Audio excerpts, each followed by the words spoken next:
Assalamualaikum warahmatullahi wabarakatuh. Nama saya Ica Darmiati, CPNS Sintang Laksar Angkatan 115. Di sini saya akan menjelaskan tentang materi pelayanan publik. Konsep dan prinsip pelayanan publik. Konsep pelayanan publik. Pengertian pelayanan publik. Pelayanan publik adalah sebagai segala bentuk kegiatan pelayanan umum yang dilaksanakan oleh instansi pemerintah di pusat dan daerah dan di lingkungan BUMN dan BUMD dalam bentuk barang dan jasa. Dari beberapa pengertian pelayanan publik, maka pelayanan publik dapat disimpulkan sebagai pemberian layanan atau melayani keperluan orang atau masyarakat dan atau organisasi lain yang mempunyai kepentingan pada organisasi itu, sesuai dengan aturan, pokok dan tata cara yang ditentukan dan ditujukan untuk memberikan kepuasan kepada penerima pelayanan. Terdapat 3 unsur penting dalam pelayanan publik, yaitu unsur pertama adalah organisasi penyelenggaraan pelayanan publik. Unsur kedua adalah penerima layanan pelanggan, yaitu orang, masyarakat, atau organisasi yang berkepentingan. Dan unsur yang ketiga adalah kepuasan yang diberikan dan atau yang diterima oleh penerima layanan atau pelanggan. Kategori barang dan jasa. Barang atau jasa privat disebut dengan private goods. Barang atau jasa tol disebut dengan toll goods. Barang atau jasa umum disebut dengan common folk goods. Barang atau jasa kolektif disebut dengan collective goods. Inti muatan Undang-Undang Nomor 25 Tahun 2009 tentang Pelayanan Publik. Yang pertama, mengatur hak, kewajiban, dan larangan. Hak-hak dan kewajiban masyarakat dalam pelayanan. Kewajiban dan larangan bagi penyelenggara pelayanan. Partisipasi dan pemberdayaan masyarakat. Masyarakat diikutsertakan dalam penyusunan kebijakan, penyusunan standar pelayanan, sampai dengan pengawasan pemberian penghargaan. Masyarakat berhak menyampaikan pengaduan dan wajib untuk ditangani oleh penyelenggara. Kewajiban pokok penyelenggara atau pemerintah. Penyelenggara pelayanan prima dengan penyusunan standar pelayanan dan pengelolaan pengaduan. Terdapat sanksi administrasi, ganti rugi, pelayanan publik, dan sanksi pidana. Kualitas pelayanan publik. Prosedur pelayanan.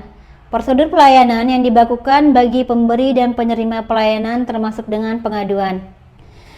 Waktu penyelesaian ditetapkan sejak saat pengajuan permohonan sampai dengan penyelesaian pelayanan termasuk pengaduan. Biaya pelayanan. Dalam hal ini, biaya atau tarif pelayanan termasuk dengan rincian yang ditetapkan oleh proses pemberian layanan. Produk pelayanan. Hasil pelayanan yang akan diterima sesuai dengan ketentuan yang telah ditetapkan. Sarana dan prasarana harus disediakan secara memadai oleh penyelenggara pelayanan publik. Kompetensi petugas pemberi pelayanan harus ditetapkan dengan tepat berdasarkan pengetahuan, keahlian, keterampilan, sikap, dan perilaku yang dibutuhkan. Pola pikir ASN sebagai pelayanan publik. Sebagai seorang ASN, tentu kita akan terlibat baik langsung maupun tidak langsung dalam penyelenggara pelayanan publik. Berbagai hal yang menjadi fundamen pelayanan publik. Yang pertama, pelayanan publik merupakan hak warga negara sebagai amanat konstitusi. Yang kedua, pelayanan publik diselenggarakan dengan pajak yang dibayar oleh warga negara. Yang ketiga, pelayanan publik diselenggarakan dengan tujuan untuk mencapai hal-hal yang strategis bagi kemajuan bangsa di masa yang akan datang.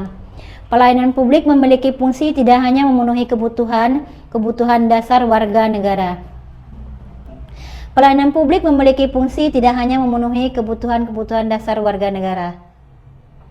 Bentuk-bentuk patologi birokrasi tersebut antara lain: penggelembungan organisasi, duplikasi tugas dan fungsi, red tape, cara kerja birokrasi yang prosedural, konflik wewenang, korupsi, kolusi dan nepotisme atau KKN, enggan untuk melakukan perubahan.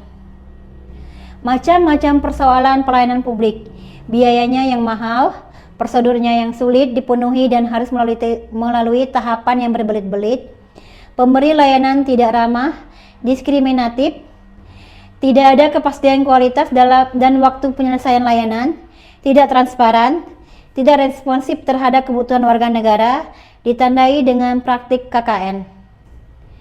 Prinsip-prinsip pelayanan publik. Yang pertama, kesederhanaan. Kedua, kejelasan. Ketiga, kepastian waktu. 4, akurasi. Kelima, keamanan.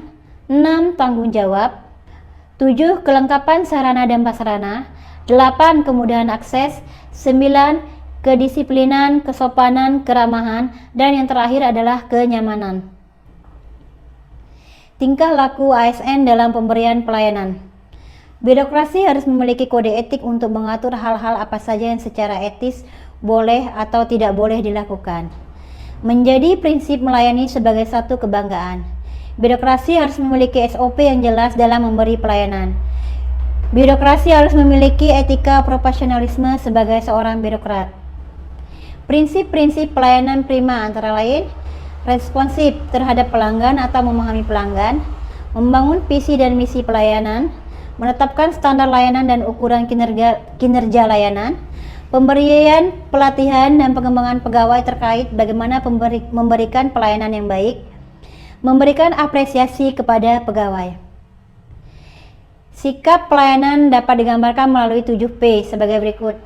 Passionate, sangat bergairah atau bersemangat dan antusias. Progresif, memakai cara yang terbaik atau termaju. Proaktif, antisipatif, proaktif dan tidak menunggu. Prop, positif, tanpa curiga dan kekhawatiran. Patiesin, penuh rasa kesabaran. Profesional, tidak mengada-ngada. Konstitusional, tepat waktu. Praktik etiket pelayanan publik. Pengertian etiket dan etika. Etika dan etiket mengatur perilaku manusia secara normatif. Artinya, memberi norma bagi perilaku manusia, dengan demikian menyatakan apa yang harus dilakukan dan atau yang tidak boleh dilakukan. Perbedaan etika dan etiket. Etiket menyangkut cara suatu harus dilakukan oleh manusia. Hanya berlaku pada pergaulan. Bila tidak ada saksi mata, maka etiket tidak berlaku. Bersifat relatif, artinya dianggap tidak sopan dalam satu kebudayaan, bisa saja dianggap sopan dalam kebudayaan lain. Hanya memandang manusia dari segi lahiriah saja. Sedangkan etiket pelayanan yang perlu diperhatikan oleh ASN, sikap atau perilaku, ekspresi wajah, penampilan, cara berpakaian, cara berbicara, cara mendengarkan, cara bertanya. Kata kunci dalam praktek layanan jasa. Yang pertama, atensi. Yang kedua, senyum. Yang ketiga, salam. Yang keempat, tolong. Yang kelima, maaf. Dan terakhir, terima kasih. Manfaat etiket. Yang pertama, komunikatif adalah memudahkan perhubungan baik dengan setiap orang. Atraktif adalah mampu mencari bahan pembicaraan tanpa melukai perasaan pihak lain. Respectable adalah lebih dahulu kita menghargai orang lain dan jangan menuntut untuk dihargai orang lain terlebih dahulu. Self confidence adalah untuk memupuk kepercayaan dan keyakinan pada diri sendiri dalam setiap situasi. Beberapa praktek etiket dalam pelayanan adalah etiket dalam menyampaikan salam, etiket dalam berjabat tangan, etiket dalam menerima tamu, etiket dalam bertamu, menerima tamu, dan etiket dalam menangani keluhan pelanggan. Sekian materi dari saya. Wassalamualaikum warahmatullahi wabarakatuh.